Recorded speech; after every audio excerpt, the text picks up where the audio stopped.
If you're watching this, you're probably a Throne and Liberty player. Or you're looking for some info on the game before you take that giant leap into a new MMO, which, as we all know as MMO fans, is a gigantic move. Now, over the years, we've had some pretty solid promises in the form of MMOs, and they've always seemed to fall short. They either have terrible combat mechanics, a grind that's just boring and has no substance to it and you just don't care about at all, little to no endgame content, and they leave you hanging for that update that never comes and satiates that MMO fix. Or in general, it's just a terrible game. But I think this MMO sits on the fence of being too little or maybe too much. The time of this recording, we're close to 2 months into the game's life cycle. And although myself, I was a few weeks late to the game, I'm actually really enjoying it. Now, you might think 2 months is nothing, but thanks, Kat. You might think 2 months is nothing, but what's it going to be like in a year? And to be honest, I couldn't tell you that, but what I can tell you is this. Throne and Liberty is not just full of content for the level grind, but I also think it's got some solid endgame. So let's start with leveling. I did 1 to 50 in around 5 days, I think it was, and it wasn't terrible. If you sit and play through the story, which is the best way, purely because one chapter can make up a few levels at a time, and they tend to pass pretty quickly. The story is pretty decent too, from what I've seen. There is some parts which are complete obvious plot twists, you know, where you're talking to a character, and that character's clearly going to be a bad guy, but is helping you at the start.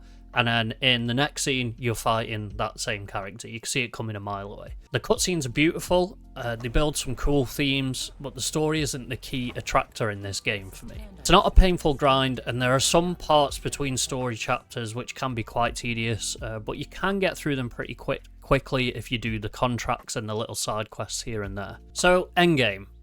This is where I personally feel where Throne and Liberty shines.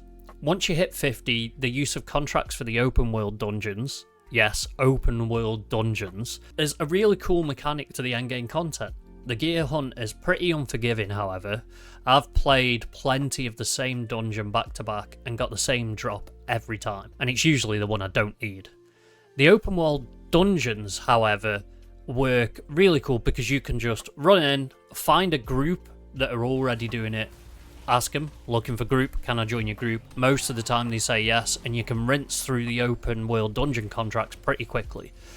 The reward scheme for that is you'll get a chest or a satchel which has a drop rate of a list of different bits of gear. The rewards can range from materials for crafting and upgrading gear, or materials needed to craft skill books or level up your skills. Whilst the open world dungeons are fun, you can try the more direct approach of just grinding through the dungeon finder.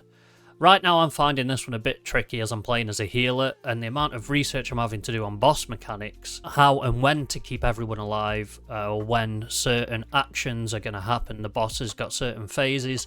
As you get higher in the game, you will see more and more mechanics coming out of the bosses. Mechanics and endgame dungeon fights can be quite lengthy but also pretty fun. Some dungeons it's the usual stuff, the on the floor red or purple stuff equals bad and death. Or one of my favourite ones, being morphed into an explosive sheep and having to run around and pass the explosive sheep morph onto your teammates.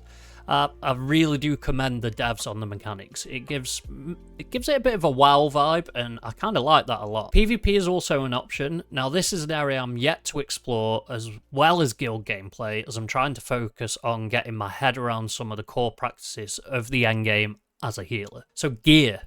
This is where it gets complicated. It's quite evident in the game what dungeons or certain actions drop certain gear.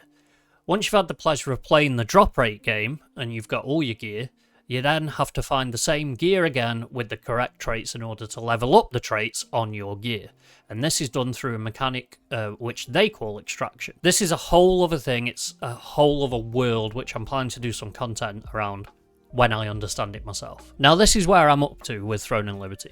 There are a few more things in the game that I'm still to explore, but my main gripe at the moment with Throne and Liberty is some of the community. And I'm starting to see a lot of content, of which I consume a lot of on YouTube, around Throne and Liberty and the dissatisfaction of where the game's at. The game's been out for 2 months. Cut them some slack. Give the game some time. I feel we're at a point in the gaming industry where companies that developing and releasing games can't win. If it's too early and they rush it, it's terrible. If it's too late, why did we wait so long? When is the right time to release the game? Now, just remember the old saying that Rome wasn't built in a day. And also try not to just completely sweatlord your way through a game as fast as possible and then tell everyone it's shit because you have nothing left to do. It's not a race. So in summary, on the positive side, I'm really enjoying Throne and Liberty. And if you're on the lookout for a game to quench that MMO thirst, I can honestly recommend Throne and Liberty.